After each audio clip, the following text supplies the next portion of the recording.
Thank you very much 100 likes के लिए बहुत-बहुत शुक्रिया। हमको बहुत पसंद आया कि लोग हमारे वीडियोस पसंद कर रहे हैं। आज हम स्टॉट हेलमेट के बारे में फाइनेंशियल ब्रेकडाउन करेंगे। ऑलरेडी कंपनी करती क्या है, व्हाट बिज़नेस डज़ या डेस्ट्रॉयड आईपीओ सीरीज़ में ऑलरेडी डाला हुआ है। आई बटन में क्लिक करके वो वीडियो आप देख सकते हो।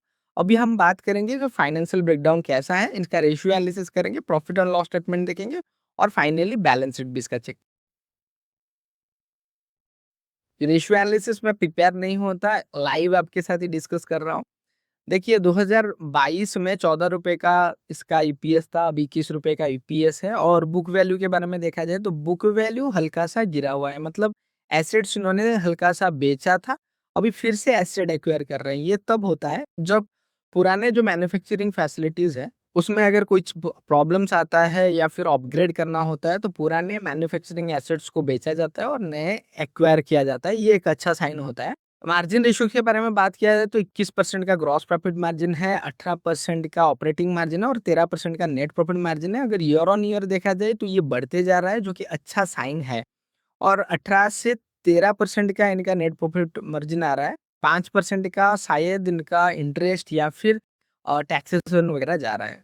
कोई बात नहीं, रिटर्न रेशियोज़ के बारे में देखा जाए तो 15-16% का आरओई है, आरओसी 20% का है, तो ये एक अच्छा नंबर है अभी फिलहाल इकोनॉमी की कंडीशंस के हिसाब से। लिक्विडिटी रेशियो देखेंगे तो 2.5 गुना लिक्विडिटी इन्होंने हाथ में पकड़ के रखा हुआ है। देखा जाए तो लाइफ टाइम हाई लिक्विडिटी हाथ में रखा हुआ है। हो सकता है आने वाले कोई अपग्रेडेशन को एडॉप्ट करने के लिए ये हेल्प कर सके। उसके साथ ही लिवरेज के बारे में देखा जाए तो कंपनी कभी लिवरेज में था ही नहीं, 2022 में हल्का-सा लिवरेज था, उसको उन्होंने पे कर लिया है। देखिए रेशियोज़ हमको फाइनेंशियल कंडीशंस के अंदर जाने से पहले ही बता देते हैं कि कंपनी क्या कर रही है, कैसा मतलब इसका माहौल है। तो यहाँ पे रेशियोज़ में इतना क्लैरिटी मिल रहा है, कंपनी कैश पकड़ के बैठी है। हो सकता है आने वाले कुछ कंपनीज़ को खरीदे या फिर कुछ नए प्रोडक्ट्स को एडॉप्ट करने के लिए। ऑलरेडी हमने देखा हुआ है एसेट्स में भी इन्होंने कुछ एसेट्स लिक्विडाइज़ किए थे। उसी से उस पैसे से कुछ नया एसेट्स खरीद रहे हैं। शायद हो सकता है कुछ मैन्युफैक्चरिंग यूनिट्स बैठाया जा रहा हो, जो कि अपकमिंग टाइम के हिसाब से नए हेलमेट आ सके।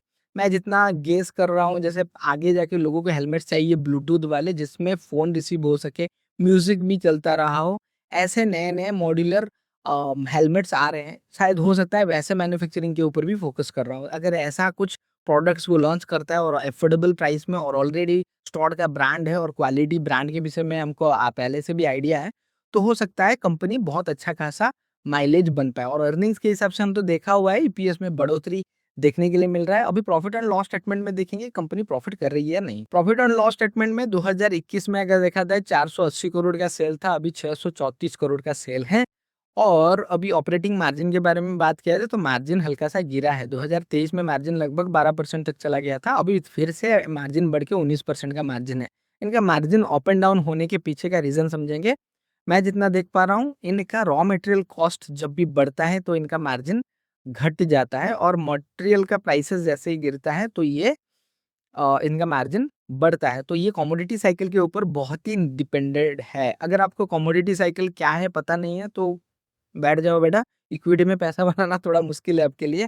इकोनॉमी साइकिल, कमोडिटी साइकिल ये सब जानना बहुत इंपॉर्टेंट है। इंटरेस्ट अगर देखा जाए तो बहुत ही कम है, हमने ऑलरेडी देखा था कि कंपनी का डेट नेग्लिजिबल था और प्रॉफिट्स के बारे में बात किया जाए तो 74 करोड़ का प्रॉफिट गिरा था, अभी हल्का-सा प्रॉफिट बढ़ रहा है और 83 करोड़ ये अपने जितना भी हम हमारे साथ फाइनेंशियल शेयर किए हुए हैं, उसके हिसाब से सबसे बड़ा प्रॉफिट में अभी भी ये बैठे हुए हैं, फिर भी शेयर प्राइस डाउन है। देखिए, मुझे ऐसे कंपनीज़ अच्छे लगते हैं जिसमें हल्का-हल्का प्रॉफ़िट बढ़ता जाए, क्योंकि ऐसे कंपनी ही बहुत मल्टीपल टाइम में बढ़ते हैं। अगर कोई कंपनी हठात से बहुत बड़ा प्रॉफ़िट बना रही है और फिर से प्रॉफ़िट गिर जा रही है, तो एग्ज़िस्टिंग जो भी इन्वेस्टर्स हैं, तो हम जब स्टॉक्स खरीदते हैं, तो हम एग्ज़िस्टिंग मालिक होते हैं और जैसे ही प्रॉफ़िट्स बहुत अप एंड डाउन होते हैं, तो मालिक बदलते रहते हैं। तो ऐसे कंपनीज़ का मल्टीबैगर होना थोड़ा मुश्किल है। अगर कंपनी हल्का-सा धीरे-धीरे, धीरे-धीरे बढ़े उनका अर्निंग्स, मैं अर्निंग वोलेटिलिटी के बारे में बात कर रहा हूँ। अर्निंग वोलेटिलिटी अगर ना हो तो एक्जिस्टिंग जो भी ओनर्स हैं वो बैठे रहते हैं। वैसे कंपनी ज़्यादातर मल्टी बैगर कंपनीज़ बनते हैं। लेकिन ये कंपनी बनेगा या नहीं इसको आप एनालिसिस कीजिए, क्योंकि मैं आपको रिकमेंड नहीं कर सकता और ये मल्टी बैगर बनेगा या नहीं मैं बता नहीं सकता।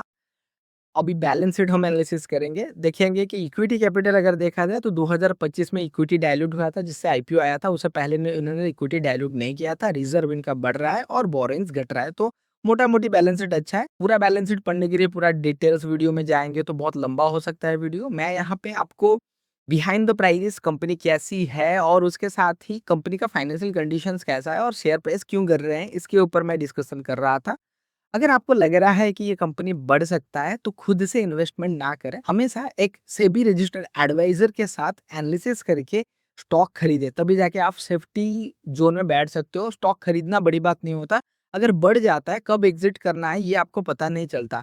अगर आप समझना चाहते हो कि कैसे स्टॉक्स खरीदते हैं और मल्टीबैगर होने के बाद या फिर बढ़ने के बाद उस स्टॉक को कहाँ बेचा जाता है, तो उसके लिए हम एक pocket friendly online classes provide करते हैं, जो आप हमारे वेबसाइट में investmentonblock.com में जाके सर्च कर सकते हो। वहाँ पे चार्ट पे डिस्कशन कर सकते हो हमारे साथ, जो आपके हिसाब से जो कोर्स आपको अच्छा लगे उसको आप ले सकते हो, जिससे आपको आने वाले समय में जो कंपनी बहुत मल्टीपल टाइम से प्रॉफिट्स लाने वाले हैं, आपको क्लैरिटी मिलेगा, जहाँ पर आपको फाइनेंशियल स्टडी समझ में आएगा और उसके साथ ही बिजनेस साइकिल, इकोनॉमी साइकिल्स ये समझोगे तो आने वाले समय का जो उतार-चढ़ाव है उसको आप समझ पाओगे। आई होप ये वीडियो आपको पसंद आ रहा होगा। अगर ये वीडियो आपको पसंद आ रहा है, जो भी आपके दोस्त हैं जो इक्विटी कर रहे हैं, फ्यूचर और ऑप्शन से परे हैं, उनके साथ ये वीडियो ज़रूर शेयर करें और लाइक, फॉलो, सब्सक्राइब करना ना भूलें।